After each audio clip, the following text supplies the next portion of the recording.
is with us along with other members online. So welcome to the Senate Education Committee meeting. And today we are going to be going over the budgets for the Kansas State School for the Blind, as well as the Kansas State School for the Deaf. So we will start off with a staff overview on the Kansas State School for the Blind.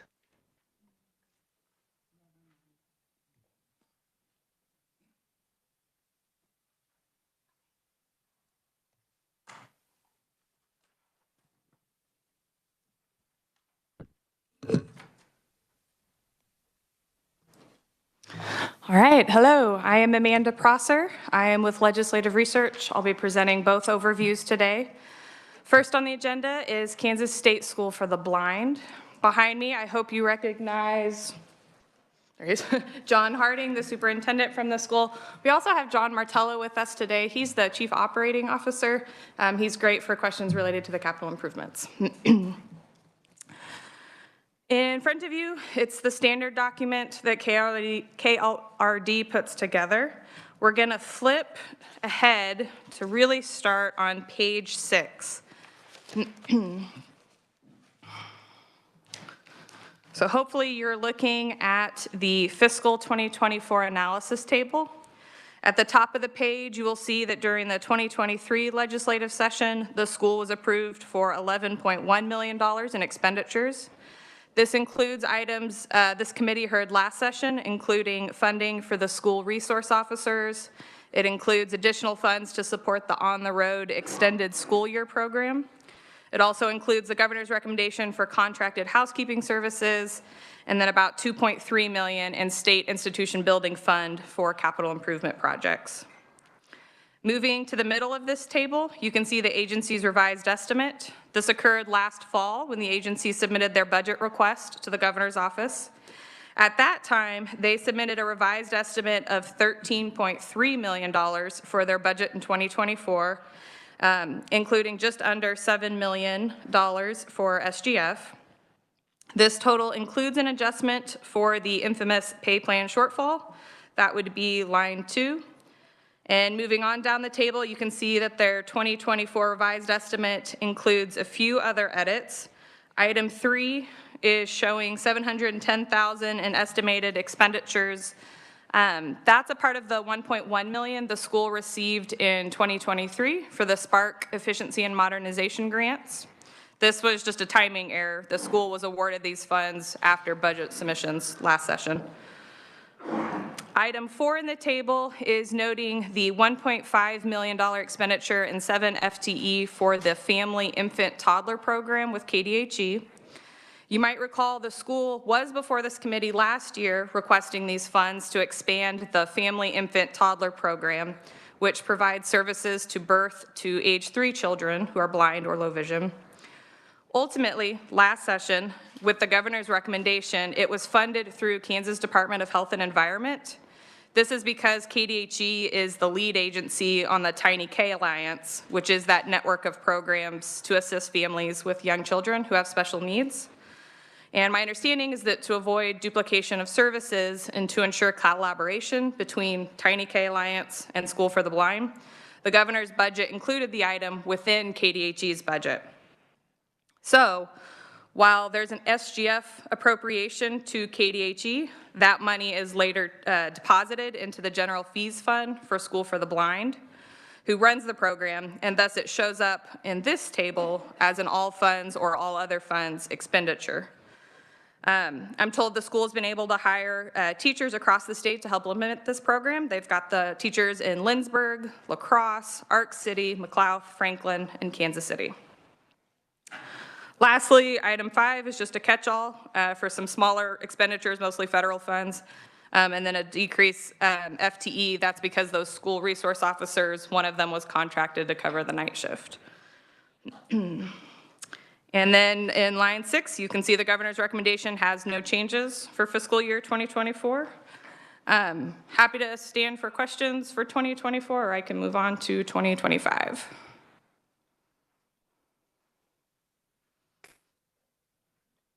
Questions?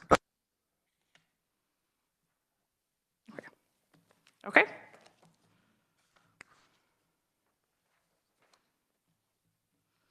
Moving on then, we're going to look at a very similar table. This one's on page 9, but it's going to be for fiscal year 25. At the top of the table, you're going to see kind of the request without major changes, and then you're going to see in the middle of the table a list of the enhancement requests. The first enhancement is for funds to hire and equip 5 additional certified vision teachers. The governor did not fund this enhancement.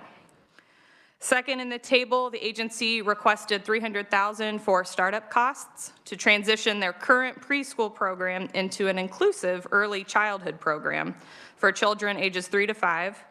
With this funding, the agency could hire additional teacher assistants and provide childcare to both children with normal vision and children who are blind or low vision. The agency stated that they anticipated the program would be self-sustaining after about 2 years of operations through typical fees assessed for childcare. The governor did not recommend that particular request. Item 3 in the list is additional funding to provide occupational, speech, and physical therapy services. Through fiscal year 24, the agency paid for these services from its general fees fund. However, the agency indicates that the number of students requiring therapy services as a part of their IEP is increasing, and the school would like to use SGF to support this. The governor did recommend that item. Item 4 is for our staffing and materials for the school's on-campus extended school year. Last session, money was appropriated for the On the Road program, which reaches rural parts of the state. The money you see in this table would be for staffing and materials for the on-campus version. The governor did recommend that item. Item 5, I'd like to spend a quick minute on. Both Kansas State School for the Blind, this one, and School for the Deaf, they're each requesting $120,000 and 1 FTE to obtain 1 full-time IT professional to focus on the specific needs of each school. Currently, Blind has 1.7 FTE in IT, and with that, 0.7 is actually shared between the 2 schools. So currently one individual just focused on School for the Blind. And I'm told this just really isn't enough. Each school's IT department has the traditional network and educational technology support to the school, but they also have to support multiple different adaptive technologies. So think Braille readers, in this case, Braille embossers. They're also working with a lot of technology of whatever the student is provided in their home district and learning how to interact with that particular device. And then they also are supporting their outreach staff who live across the state. And so the ask here is for $120,000 and 1 IT position, as well as $100,000 to hire a consultant. So the consultant would be temporary, 1 year, and would help kind of guide and implement improvements to the existing networks on both campuses. Security, network architecture, design, those kinds of things. Now, each school has this ask, and in the governor's recommendation, she funded this in kind of a unique way, in that first, that's kind of important to note, she relabeled it as cybersecurity, but just want to stress this isn't really cybersecurity in the traditional form. We're talking more IT staff is what the schools are needing. And secondly, she did fund the positions at both schools, that FTE position, but she only funded the consultant through Kansas State School for the Blind. And the idea is that consultant would work with both schools, but it only needed to be funded once. Lastly, item 6 is the school's capital improvements for the State Institution Building Fund. This information, it's covered in detail near the end. I think it starts page 19. But what that money includes is the inflation adjustment. They have money for safe testing and removal of asbestos and other hazardous material that they're finding in the campus utility service tunnels. They're looking for $887,000 to remodel the campus gym. This includes fixing a rippling floor and then eliminating the current 5-foot tall stage to install a much shorter, safer stage. The $2.2 million also includes just under $525,000 for the final phase of the HVAC replacement in the Vogel building. It includes $250,000 to upgrade LED lighting in the Edlin dormitory, and then another $256,000 to replace windows in the school and dorm buildings, including putting a safety shield on the ground floor windows. Lastly, the bottom part of that table is the governor's recommendation. As I just described, she does not recommend the 5 additional vision teachers or the early child care program. She did also add about $93,000 state general fund to satisfy the requirements of the finalized OLATHA pay plan. I think initially when this agency was working with DOB, they had budgeted about $75,000, and then following the negotiations, this additional $93,000 is to help cover that difference. And with that, that's pretty much all I wanted to cover for State School for the Blind. I'm happy to stand for questions. Are there any questions online or those that are there in the room? Madam Chair, Senator Dietrich, I have a question. Yes, go ahead. So could you just verify for me how many total cybersecurity IT positions, not the consultant, I understand that, but totally then do we have one currently and one enhancement? Or what are those? For this school, correct. For this school? Correct. Thank you. Any questions online? This is Senator Petty in person, Okay. Madam Chair. So. Yes, go ahead. Thank you. I just wanted to verify, Amanda, you said that the governor did recommend the window replacement, but when I look on page 12, why does it say the governor does not recommend adoption of, am I reading that wrong? Oh, thank you for finding that typo. She absolutely recommended that. My apologies. Okay, then I looked in the budget and I was like, it's in there, but, okay. So she does, all It right. does, yes. Thank you for, Thank you for pointing that out. I was trying to figure out how that gelled. The other thing was on the early childhood program in Wyandotte County, Kansas City, Kansas, and that she does not recommend that $300,000 request. Do you have any information as to why? I mean, it sounds as if they want to expand from having, so it's an all-inclusive preschool instead of what they're presently offering. Is that correct? That's correct, but I couldn't speak to why. Okay, thank you. Madam Chair, I also have a question. This is Senator Erickson. Yes, Vice Chair. Thank you. Thank you very much. Thank you so much for the presentation. Just a quick question. I see on number 5, the inflation adjustment on page 12. Okay. It says a 15% inflationary adjustment. Can you tell me how the 15% was arrived at? I can't speak a whole lot to that. That's something that comes through with the governor's recommendation as they put that together. That inflationary adjustment to cover the cost of material is changing, but that's not something I can speak to any more than that. Thank you. Thank you, Madam Chair. Madam Chair, I have a follow-up to that question. So do most agencies who have capital improvements in their budgets that you know of add a 15% inflation adjustment to it? That just seems like a large number. Do you know? It's not something I can speak to for other agencies. I can only speak to these. But my phone a friend. Madam Chair, Madam Chair, if you will, JG is signaling he has some information on that, if you'll allow it. Absolutely. Doggone it. There are other agencies that are asking for additional inflation-adjusted numbers for capital improvements, simply because a lot of times when the projects were bid, they were bid a couple of years ago, and prices have not been inflation adjusted since when they were approved.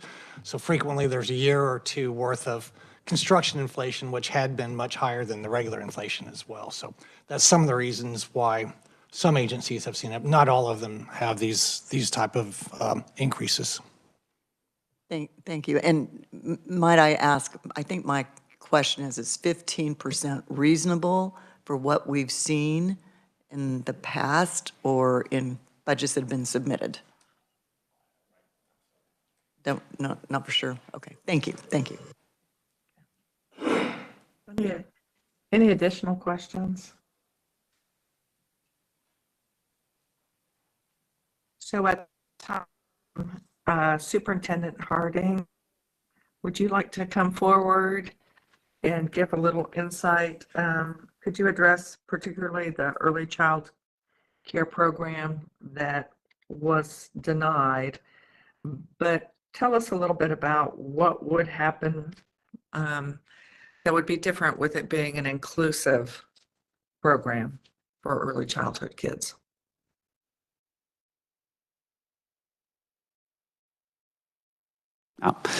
Madam Chair, I'm happy to do so. I'm John Harding, Superintendent of School for the Blind. And I just wanted to thank this committee, first of all, for your time and for hosting our students last week. I think our students came before you, so thank you for that opportunity. Had a great time, great learning experience. With respect to the preschool program, we do operate a small preschool program right now, exclusively for students who are blind or low vision. And what we would like to do is to make an inclusive classroom. We're often criticized for being a segregated facility, and as you know, inclusion is really what's desired for everybody. So our desire is to grow that program and to make it inclusive. It would almost be, I guess, reverse inclusion in a sense, where we would invite daycare students who are not disabled to that class. We know there's a huge need for that especially in inner city, Kansas City, Kansas, and Wyandotte County. For years, we've hosted a Head Start. That's been a contract relationship, and we just believe we can do it better ourselves, to be honest. We have quality teachers, quality programs. We just want to grow that, and rather than ask for money year after year, we would like to just get some startup money to hire classroom assistants and then make that a self-sustaining program through fees to the daycare side of it. So, Madam Chair, does that answer your question, or can I give you other information? I think that does answer the question. I guess the assumption is if it's going to be self-sustaining after a few years, then you anticipate the year following you would need that $300,000 to be budgeted. I think that's our best guess is to give ourselves the best chance of success, to have a 2-year window to say that we can recoup costs that will then allow us to pay for staffing. We're pretty much turnkey ready. We've got the facilities. We have a playground. We've got classrooms, teachers. It's simply the assistants to make that program run. And our experience is you have to pay them a minimum of about $20 an hour to keep those classroom assistants in place. So that's our rationale and our hope that we can be self-sustaining after 2 years. And that's one final me is how many additional students would this be serving, and would it be year-round? Our intent was to serve, it's a guesstimate, but I think we can serve an additional 25 students that first year, and we would grow beyond that. Part of that is our capacity. It's a chicken or egg question, I guess, is how many assistants can we get in place to make sure we can offer a safe learning environment. But we know the need is there. We know that with Kansas City, Kansas Community College coming down back to the downtown area, that we anticipate an even bigger need for daycare solutions. Some of our own staff would like to have daycare options, and we presently only serve those who are blind or low vision. So we think this reverse inclusion model can work. We know it's worked elsewhere, and we think it would be serving not only our own needs, but the community needs as well. Are there other questions for our superintendent? Madam Chair, we do have a couple here. Senator Petty. So I'm glad you brought up the Kansas City, Kansas Community College campus because they'll just be 2 blocks from you, won't they? Have you talked with them, or do you believe that there's any possibility that there could also be an opportunities if there was expansion with your program for shadowing or observation opportunities for students that are in their early childhood program? Yeah, we'd love to do that, Senator. We think we've always partnered with them in terms of our transition programs, but we want to expand that partnership and develop, yes, mentorship, internship opportunities, because we'd be not 2 blocks, but 4 blocks away. It just makes sense to do that. Everything we do is in partnership. We really don't like to do anything alone. We're too small to do that. So this is a great opportunity, just in terms of proximity, for us to partner with them. But in terms of getting started, we'd like to lift a program off the ground to get it started in anticipation of their arrival. Thank you. Madam Chair, Senator Dietrich, I still want a little bit of clarification on that inflation number. Is it 15% because you bid it a couple years ago or 3 years ago, and you're worried that the costs have increased to that extent? And if the chair is okay, I can ask our operations director to explain the 15% number. I know there's a great interest in that. Would the chair be open to that? John, come to the mic. Thank you. John Martell here, Facilities Operations. So the way I build my budgets is everything I got from vendors was from July of last year when I built my budget. And when I get my appropriation this July, I will not be ready to start construction immediately. And we usually do that over the summer, which means I'll probably go out for bid the spring. And so there'll be 2 years by the time I have my proposal to my appropriation to actually turning dirt, whatever the project is. And with inflation the way it's been, it usually has been 5% in the past, 10%, but 15% was just to make sure I have enough money to actually finish the project versus having to carve out things and not finish it as intended. A 2-year window's pretty large window of time for us to forecast, so it's a best guess. Thank you. And I wouldn't want you to think I'm not supportive of the capital improvements, because I think they're very much needed. I was just questioning how you arrived at that number. That's how, and I just want to make sure I can actually finish the project I start. Great explanation. Thank you. Thank you. I stand for any other questions. Madam Chair, I do have a question. And this may be for John, but just curious, as I'm looking at this and I see you are requesting an extended school year, do your students receive at-risk funding? That would be a question for the superintendent. I'll step down. Thank you. Madam Chair and Senator, to my knowledge, we do not get at-risk funding for our students or our agency. Even those who are served in the public school setting? I don't believe we get at-risk funding. Okay, thank you. Thank you, Madam Chair. Thank you. Questions, but Superintendent Harding, it was delightful to have the 4 students that were with us last week that are attending our public schools but are receiving services from your staff members. The staff members were so positive, and then to hear the students explain how their lives have changed with the instruction and the training that they're receiving. It was a wonderful experience for the committee, and we had a pretty large crowd in the room as well that day. And so for all of them to hear from Milo and to hear from the others about what their experiences had been, it was quite wonderful. So do want to thank you for sharing that with our committee this year. I just wanted to say that you probably prefer hearing from the students from the adults, so we're glad to do that and anticipate having us back next year, if you will. Thank you very much. I think, committee, we are going to move on to our next portion of the hearing, and that is we will have a staff overview on the budget proposal for the Kansas State School for the Deaf.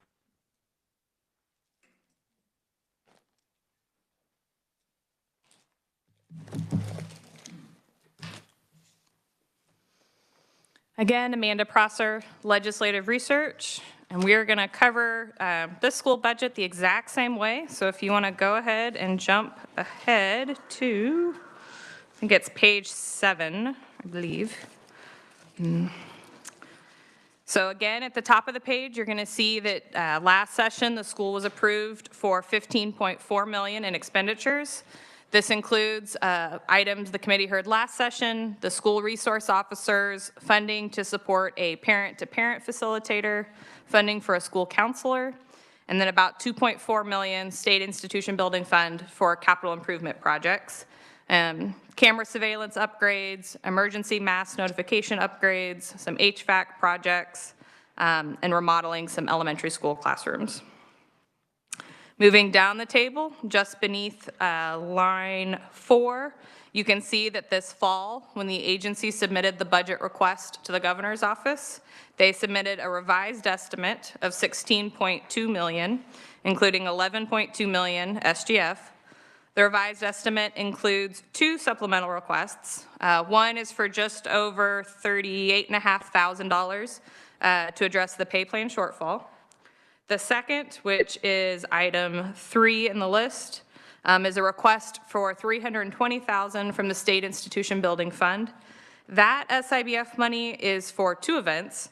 The first is that in July of last year, the agency had a utility service tunnel beneath campus sidewalk that unexpectedly collapsed.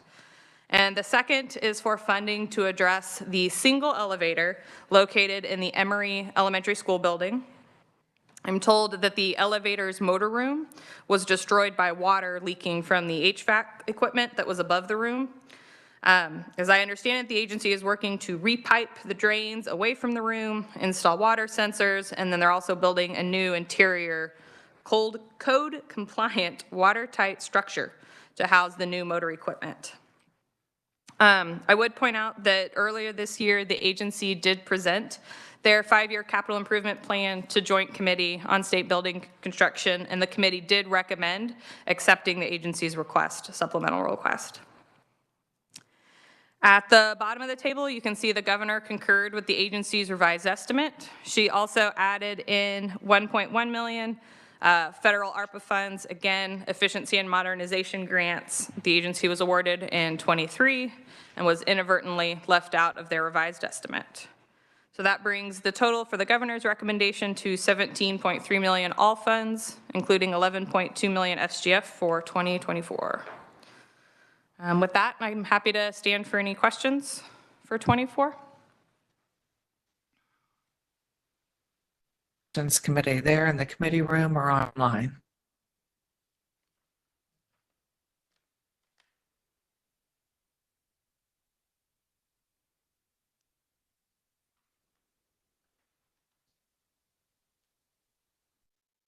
Seeing none, would it be all right if I move on? Yeah. All righty. Now we're going to jump to, I think it's page 10, which is going to be the fiscal 2025 analysis. Here you will see the similar table concisely outlines the school's request for 25. The agency request is the subtotal line in the middle of the table, and you can see that the agency is requesting $17.3 million, including $11.6 million SGF.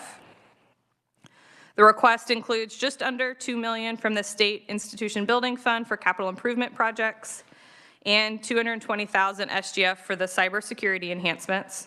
Again, it's called cybersecurity because that's how the governor's budget report describes it, but again, similar to what I explained before. In this particular case, the school has 2.3 FTE currently dedicated to IT, and that 0.3 is the shared position between both schools. The request is the same as before, $120,000 to hire the additional full-time IT professional, and then a one-time enhancement of $100,000 for the temporary IT position to advise a consult. And as I described earlier, you can see at the bottom of this table, the governor does not recommend the consultant part of the request in this school's budget because it's funded through School for the Blind. Lastly, both lines 4 and 6 deal with the statute of salary alignment between for teachers and licensed personnel with the equivalent personnel at USD 233 in Olathe. The Olathe School District finalized their salary schedule after the agency had received their allocation from Division of Budget, which is line 4, and then later in line 6, you can see where the governor added $58,000 to cover that difference.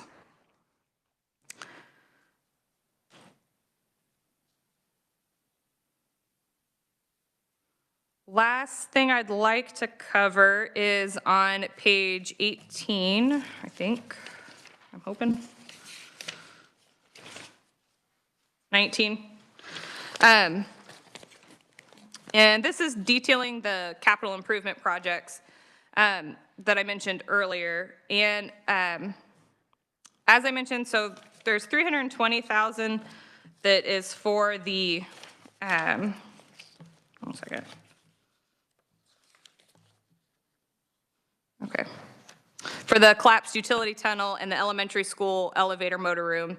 And in 2025, the agency is requesting a total of 3.4 million, including 1.96 million SIBF in enhancements. Those enhancements include the inflationary adjustment, same as before, finalizing the final phase of the Roth dormitory remodel, ongoing repair to campus service utility tunnels, including the asbestos, upgrading elevators, replacing exterior windows, and renovating the early childhood center playground. I do want to take a quick minute to head off one item on that list, and that's the elevators. I'm told that while upgrading elevators to code is a part of this, the real impetus for this project, as John Martello is happy to tell you a little bit more about, is preventative action. So when the elevator went out earlier this year at the elementary school, that was of real concern. He described, how students are now having to go outside, elementary school students having to go outside to get from one part of the elementary school to the other because there is no elevator in that building. And it's a pretty scary thing. He described also, I think this is a great description. Imagine if you were deaf and you were in an elevator that got stuck. You could certainly, push whatever button security that you would need to notify somebody, but you would have no way of communicating with the tech person that's there to help you to identify where that elevator is located and what you would need to get out of it. And that's very concerning to him. And so he's really wanting to take preventative steps to kind of bring these elevators up and do what's needed. And all of those items, the capital improvements, they all went before Joint Committee on State Building Construction, both interim and then this couple weeks ago. And the committee gave their approval for both years. And with that, I think I'm done for School for the Deaf. Happy to stand for questions. Are there any questions for Amanda or John Martella, CFO, or for Luann Barron, the superintendent of the School for the Deaf?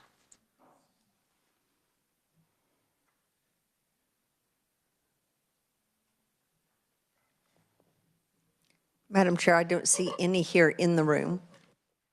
Okay, and I'm thinking, are we seeing any hands raised online? I've not heard anyone yet. Okay, so at this time, I would give that opportunity for Luann Barron, Superintendent for the Kansas School for the Deaf, to add any additional information that Amanda hasn't covered yet for us. Good afternoon, Madam Chair and Senators. The KSD community expresses our deepest gratitude for your instrumental role in securing funding and steadfastly supporting the Kansas State School for the Deaf. Your commitment to education has been a beacon of hope for our students and their families. With the funding support provided through the Senate Education Committee, that allows us to expand our resources, enhance our educational programs, and create an environment that fosters academic excellence and personal growth. Included in your packet is a single-page listing of how the funding from last year has been used. So including the 0.5 FTE family-to-family support. So it's an infographic page that shows our caseloads from outreach department. We increased our capabilities in terms of our school social workers from 1 social worker to 144 students to now a more reasonable ratio of 2 social workers to about 70 some odd students each. Our language assessment program also continues to grow and expand in the number of assessments we are providing to children ages birth to 8. In recapitulation of this testimony pertaining to the governor's recommendations, KSD concurs with the governor's recommendation for fiscal year 2025 for the enhancement request for an information technology position, a temporary contract with an IT consultant that we will share with the School for the Blind, and we also concur with the governor's recommendation for the pay plan for state employees, including raising the hourly minimum wage to $15.03 per hour and increasing the base pay of state employees by 5%. Furthermore, KSSD concurs with the governor's recommendation for the SIBF FY24 supplemental request and the FY25 base and enhancement requests. Your belief in the importance of inclusive education has not only transformed the landscape of our school, but has also positively impacted the lives of each student we serve. Through your efforts, barriers are being broken, doors of opportunity are swinging wide open for deaf and hard of hearing students to realize their aspirations. Thank you again for all of your support. I stand for questions.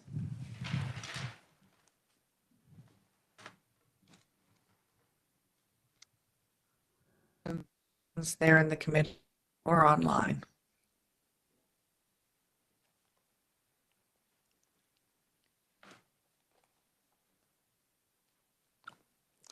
Madam Chair, there are none in the room. Okay. And I would like to say thank you to Amanda for going over the budgets for both the School for the Blind and the School for the Deaf.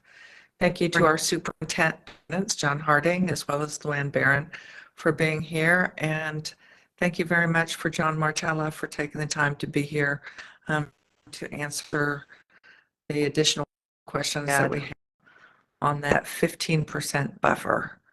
Committee, I am not seeing that there are any additional questions at this time, so we are adjourned.